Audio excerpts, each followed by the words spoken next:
یہ وہ لوگ ہیں جنہوں نے ہدایت چھوڑ کر گمراہی اور بخشش چھوڑ کر عذاب خرید لیا. یہ آتش جہنم کی کیسی برداشت کرنے والے ہیں.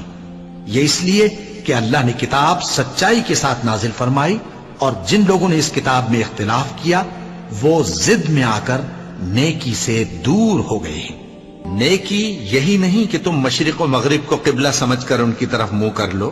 بلکہ نیکی یہ ہے کہ لوگ اللہ پر اور روز آخر پر اور فرشتوں پر اور اللہ کی کتاب پر اور پیغمبروں پر ایمان لائیں، اور مال باوجود عزیز رکھنے کے رشتہ داروں اور یتیموں اور محتاجوں اور مسافروں اور مانگنے والوں کو دیں،